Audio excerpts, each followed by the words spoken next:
देखो, enteral gastritis हो या फिर पेट की और कोई समस्या हो, आंतों में सूजन हो या फिर नलों में सूजन हो, सामान्य तौर पर इनमें इन समस्याओं में वजन का कम होना बहुत स्वाभाविक होता है, क्योंकि खाने का पाचन बिगड़ जाता है और लोग सालों से परेशान हैं। कई लोग तो ऐसे आते हैं कि 35-35, 40-40 साल से इस समस्या से जूझ रहे हैं और घूम रहे हैं लगातार। ऐसा नहीं कि रुके हुए हैं, यहाँ बता दिया तो वहाँ चले गए, उसने बता दिया तो वहाँ चले गए। लेकिन हर व्यक्ति को ये लगता है कि आप हमको कोई ऐसी एक जादू की पुड़िया दे दो या कोई ऐसी छड़ी आपके पास हो कि हमारे सिर पे ऐसे घुमा दो और हम ठीक हो जाएं। या फिर कई लोग कहते हैं कि उनने कहा था हम मसल के सही कर देते हैं तो उनके पास चले गए थे, फिर किसी ने कहा था कि ना भी हम वैसे सेट करते हैं तो उनके पास चले गए थे, फिर किसी ने कहा कि मसल के पेट पे मालिश कर करके हम ठीक कर देंगे, उनके पास चले गए थे, फिर किसी ने बोल दिया हम चूरन चटनी दे देते हैं तो उनके पास चले गए थे।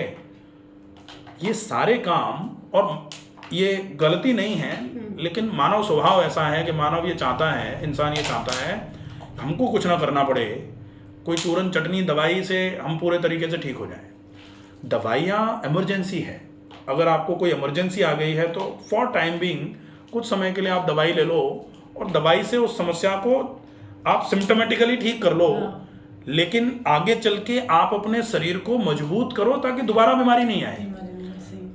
हाँ, लेकिन हमें क्या लगता है कि कोई चूरन दे दे, कोई चटनी दे दे, कोई दवाई दे दे, कोई मसल दे, कोई पेट मरोड़ दे, कोई पैर को खींच करके हमारी नाभि को सेट कर दे, या फिर कोई नलों को सेट करने के लिए पेट पे दीपक लगा के या फिर गिलास लगा के या लोटा लगा के वो ठीक करने के, ये सब सिम्टोमेटिक हैं। जब तक बीमारी के कारण को ठीक नहीं करोगे तब तक बीमारी ठीक नहीं होगी। और कारण ऐसा थोड़ी है कि आपने पेट पे लोटा नहीं लगाया था इसलिए पेट खराब हो गया, तो पेट पे लोटा लगा लोगे तो ठीक हो जाएगा। ये तो कोई कारण नहीं था। कारण क्या था?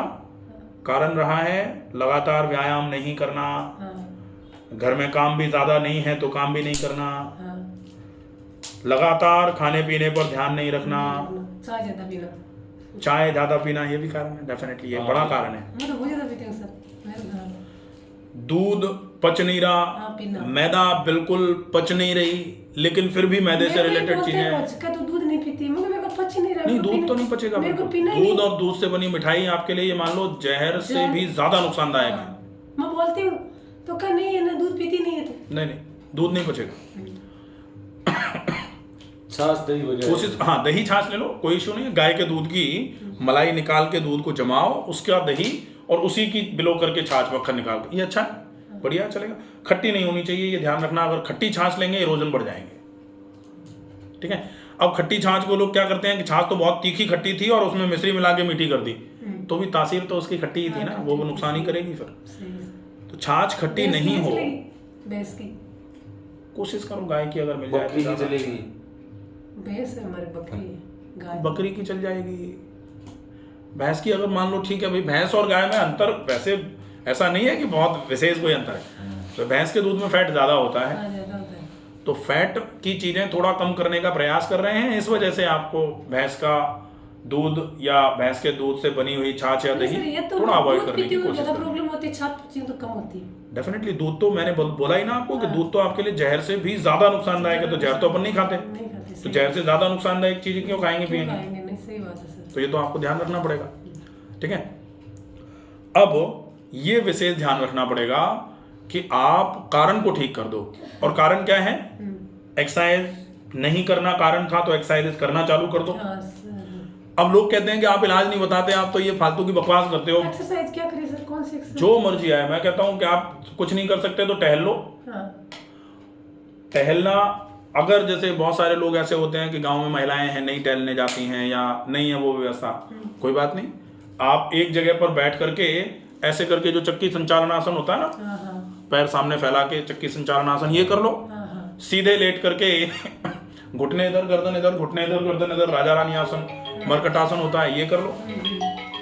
प्राणायाम कर लो थोड़ा।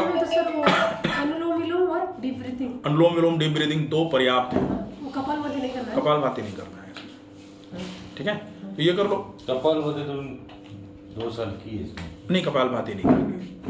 कपालभाति क्या हुआ? कपालभाति पहली चीज तो प्राणायाम नहीं है, और दूसरी चीज पेट पर जोर डालती जोर है, डालती है, सही। तो जोर डालने वाली कोई क्रिया अभी नहीं करनी है। नहीं करनी, सही। ठीक है, तो ये तो व्यायाम का हो गया। तो व्यायाम जो आपसे हो जाए वो कर लो, लेकिन करो जरूर।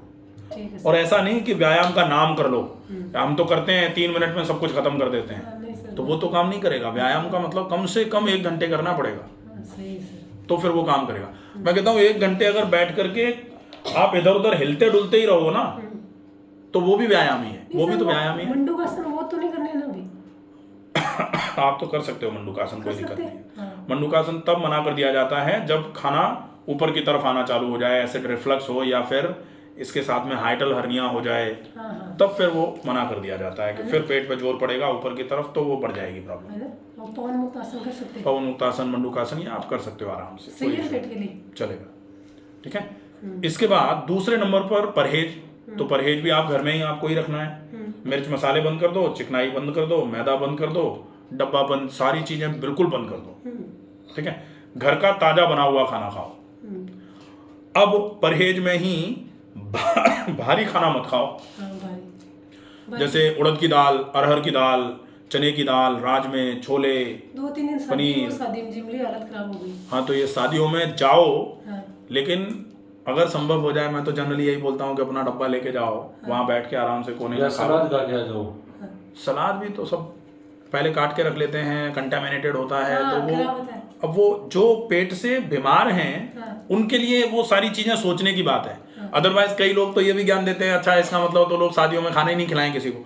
खिलाएं हैं सबको, कोई दिक्कत नहीं है, जो लोग ठीक हैं वो सब खाते ही हैं। हाँ, खाते हैं। लेकिन जो पेट से बहुत परेशान हैं, जो शादी में खाना खा के आने के बाद 4 दिन के लिए हॉस्पिटल में भर्ती हो जाए, ऐसे लोगों को खाना खिला के क्या मतलब? हाँ, मतलब नहीं सर, या ऐसे लोग वहां शादी में जाके खाना खा के क्या ही पा लेते हैं।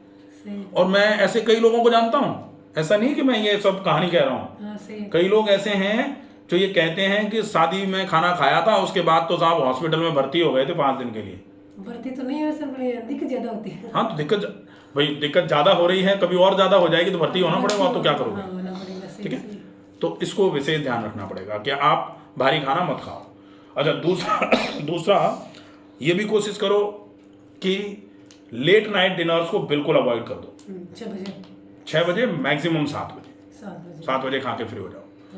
डिनर्स में भारी खाना आप बिल्कुल भूल जाओ।